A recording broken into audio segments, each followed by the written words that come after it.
This is Wrap the News.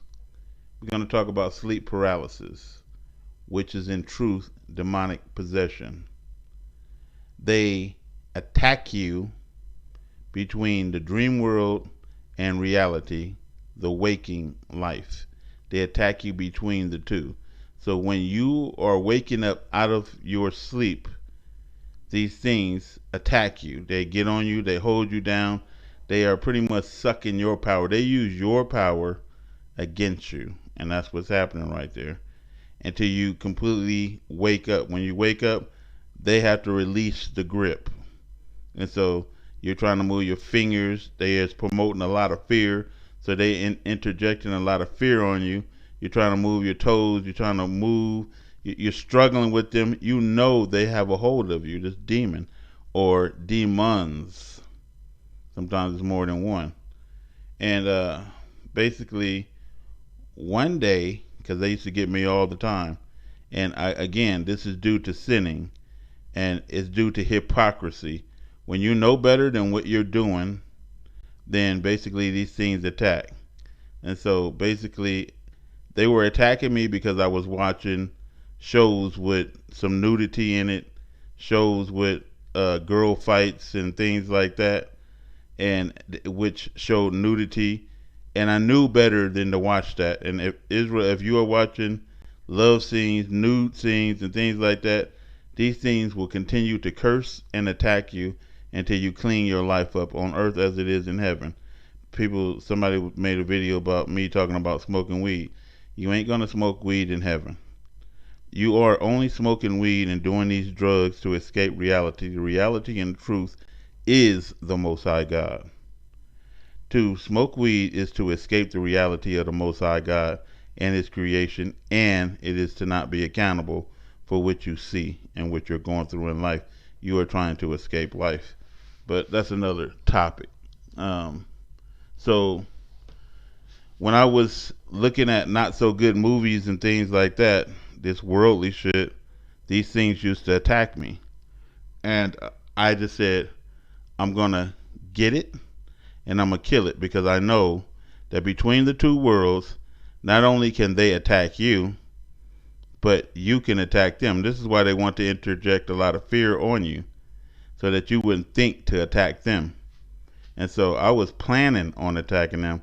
I said the next time that motherfucker come and he grab me, right before I wake, I'm going to grab that motherfucker and break him in as much as I could break his ass. And that actually happened. So, and I wouldn't bullshit you an ounce. So I laid down, I went to sleep, and I was starting to wake up, and this damn thing grabbed me. I could feel him take a hold of me, and I could feel him just was holding me down.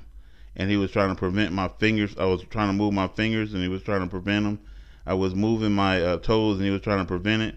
But this time, you know, I was reaching towards it to grab it, right? And no bullshit, I grabbed one of its arms right between sleep and waking up, and I had a hold of his ass, and I started to snap his fucking arm. They pretty weak. I was snapping his fucking arm, and then I heard his fucking arm break, like pop. No lie, when I was waking up. And the thing spoke to me on God. It spoke to me and it said, "Why are you fucking with me?" And I said, "Why are you fucking with me?" He said, "You know full well why I'm fucking with you." And I said, "I don't know why you are messing with me." And he said, "I am here because of you. I came from inside of you, and I am going back inside of you." This thing told me this. And I said, "Why?" And I broke its arm. And it said, "Because you sin. As long as you keep watching what you're watching, I will always be in you." It told me that. And I said, I released it. And I said I had to stop watching that shit. It went back inside. It goes right through your nostrils and right into your body. It went back inside of me. It goes right through your nostrils and right into your body. Right? And so Deuteronomy 28:43 says, the stranger that is within thee. The people who don't know the real definition says this, they think it's the strangers, the Gentiles without thy gates. No, he shall get up above thee very high. Right? And thou shalt come down low. He shall be the head, and you shall be the tail. Meaning that this demon is going to be thinking for you. You keep thinking you're thinking. You had those moments before where you said, I don't even know how I did that shit back then. That is not me.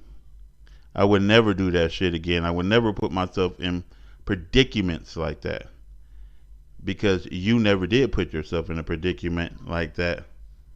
They did. So if you think it's just one, it's always more than one.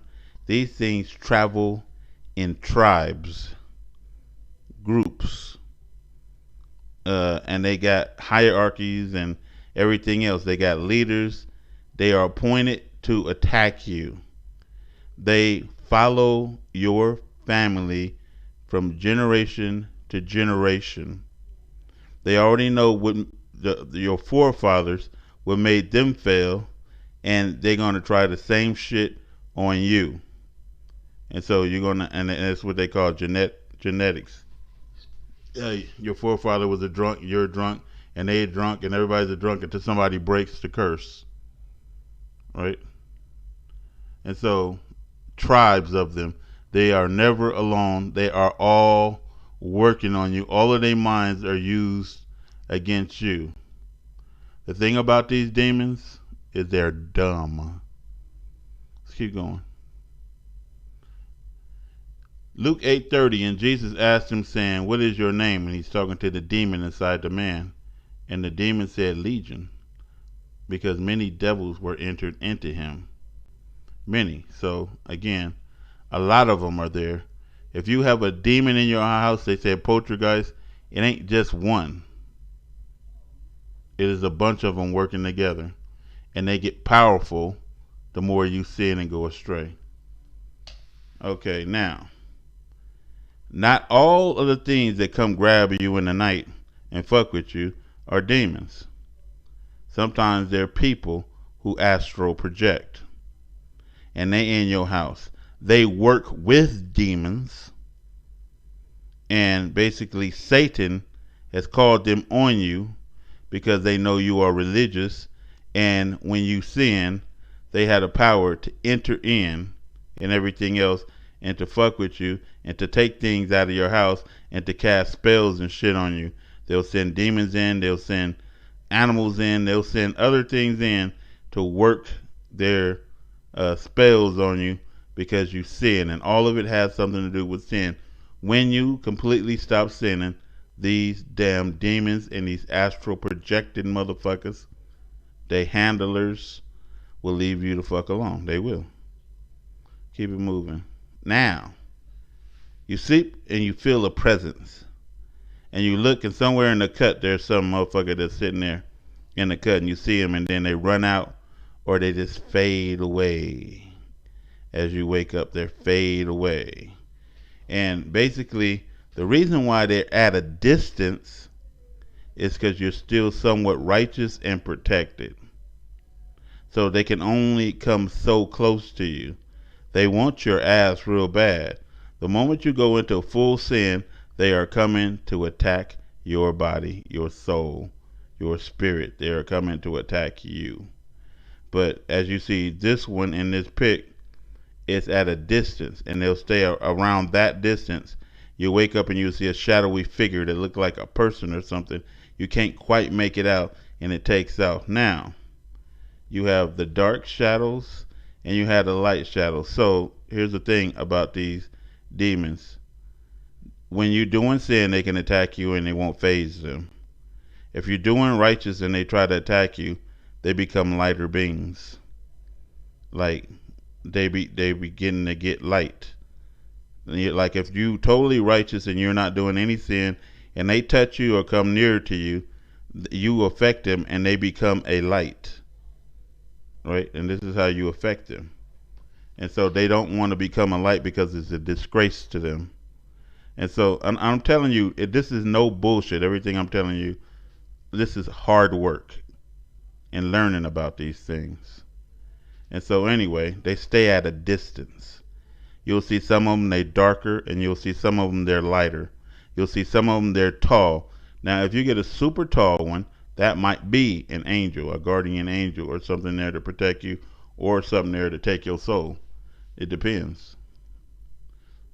So we have Mark 7, number 5. And the demons cried with a loud voice and said, What have I to do with thee, Jesus, thou Son of the Most High God? I adjure thee by God that thou torment me not. So when you're righteous, you can fuck them over with your words. You can say that the curses be on you, right? If you can touch them, they probably will die. And that's how powerful you are when you are doing what's right. They don't want nothing to do with you. If they're in another human being, they will tell you, and as they have told me many of times, leave me alone. They will tell you to leave them alone. I woke up and it was a demon beside me. His eyes were yellow, and he was turning his head very slowly. I'm talking about super slowly to the right to look at me. And his body was stiff, but only his head was moving to the right, like super slow. And when his face turned towards me all the way, his eyes were completely yellow, and he started cracking a smile. And he said, leave me. It's like this, leave me alone. And he was still smiling. And then he turned his head back, slowly upwards. And I was looking at him. His eyes were pure yellow, glowing. Right? And so, another thing is, these demons, when I was a little kid, they used to all come in and stand around my bed. I didn't know what to do as a kid. I hid under the sheets. I hid behind the bed. These things had me shook. They had me scared. I can hear them walking in. I can hear them in chains. So they were chained together sometimes. I can hear them, and it sounded, I could feel that they were coming out of hell. But they used to come and just stand around my bed at night while I slept, and pretty much they were just demons. And then the moment I stopped being scared and I attacked one of them, they never came again. They was just coming every day to scare my ass. No bullshit. So anyway, you got these people on these drugs and living in these homeless people or these mental people out here on the streets, and they are demon possessed. Every last person you see is demon possessed, and this is Jinn land. See how dirty it is. See how these people is moving like this. See how they wasting their life in the jinn, got them doing all kind of backwards, crazy ass shit. You can see that the way they walk and everything else. You can see what they're wearing. You see them all slouched down. They have lost it. This is jinn land, and this is how it is in jinn land. And every jinn is looking for an opportunity, right? And look at them. This is how it is in their land. Jinn love filth. When you find yourself dirty and you don't want to clean, you don't want to take a bath, you don't want to do nothing, it's because you're possessed by a jinn. With that said, and you can see that this is how the world become. Babylon has become the habitation of damn devils. So, how to get these demons from attacking you and causing sleep paralysis? Stop fucking sinning. That's how you do it. Clean your act up. Another thing, you cannot go to bed dirty. You have to go in there and take a damn bath and clean yourself.